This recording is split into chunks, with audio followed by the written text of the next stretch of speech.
Hello and welcome to another modelling video. This is Alan from the Mokonaman at YouTube with another model event review. We are looking back from a couple of weeks ago, the Gunpla Builders World Cup, which was hosted on the 12th to 13th of August, Rosehill Gardens, Sydney, not too far away from Parramatta. Like previous years, the event was smack bang in the middle of the trading hall for the anime convention Smash, fan run mob. The event was run as a collaboration effort between Bandai and the Bandai distributor Hobbyco within Australia. The event was pre-organised many months ago, accepting registration, and models were dropped off on Friday. Now, unfortunately, the start and majority of the event, I did suffer a sour experience. Starting on with my pre-issue of the competition rules. Those who follow my model build would understand this, as well as bumping or the Friday setup. There was quite a few setbacks and a very long wait until we can get in and display our kits. A lot that has occurred during that evening has been apologised for online and during the ceremony of the event. We will see in future if this reoccurs or not, though I'm going to still attend again and check it all out.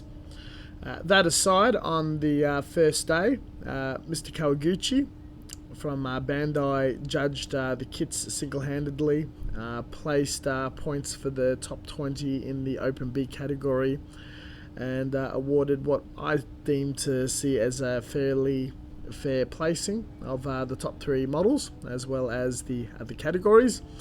Everything was divided in 4 categories, just like the rules online, and you had a display of current kits that are available or soon to be available, built and displayed by the Hobbyco staff.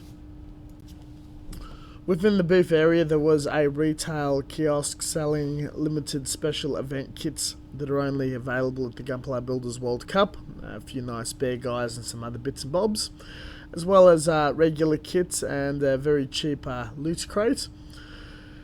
On the other side of the booth was a large exhibition conference area where during the Sunday, we'll get back to that, a series of panels went on. On the Saturday, there was an introduction area for people to snap together a very basic kit, and once every half hour or hour, a lucky dip or door prize was awarded to one raffle holder who were building a kit at the event. Now, the prior goals to have 100 kits entered in the competition was definitely achieved. Next to the retail kiosk, you had all of the glass cabinet booths displaying the competition entries.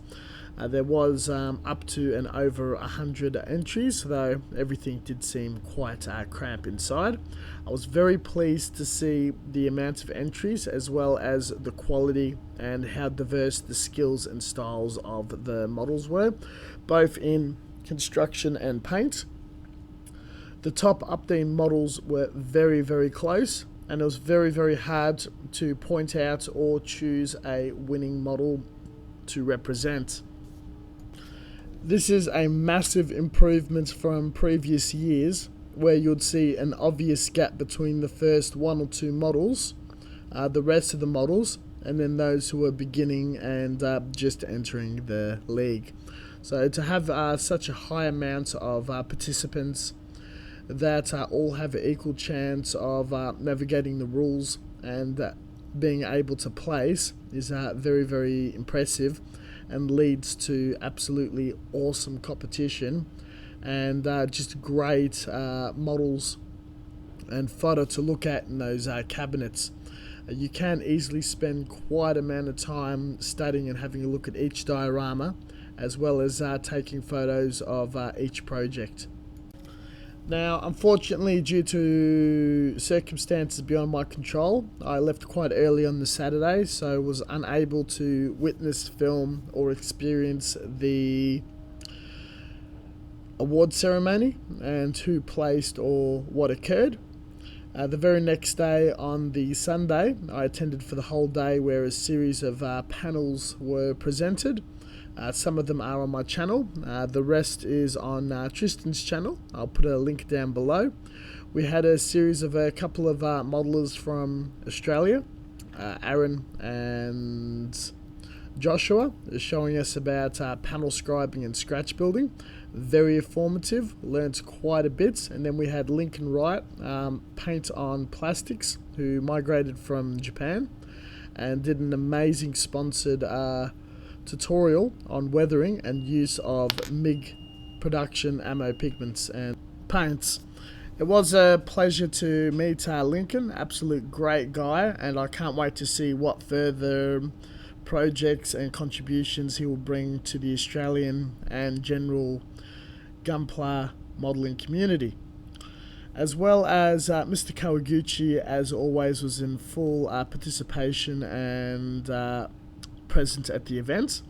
He held 2 panels, which was the continuation of the theories and demonstrations he's been doing for the past couple of years, and covered the very basics of thinning plastic, cutting models out of runners, and doing very basic light weathering or painting, and decorating a model in preparation with theories to enter the Gunpla Builders World Cup. He was open to talk to other modelers and give full criticism and feedback how to do better in the competition. It was very inspirational to see all the models on display, and as well as Mr. Kawaguchi being fully accessible by anyone who's entered the competition to ask questions and get access to what the competition is all about in private or small talk conversation. I did really like how someone of his stature is making himself available to absolutely everybody. All in all, the event was a success. It looked great. It was very fun to attend, meet all the modelers across Australia, and just grow further connections and hobby interests. Though with the rapid growth, there's also requirements for improvements. I will come eagerly again next year, and hope to see a lot of these loose ends tied up. Thank you very much for watching. As always, until next time, stay tuned for further content. We've got all the photos for this event, as you've seen in this slideshow, and more in Facebook. Link down below, as well as other interesting sources in the description section of the video. We still intend to upload content once to twice a week, as well as post things on Facebook and other social media platforms. Catch you guys next time.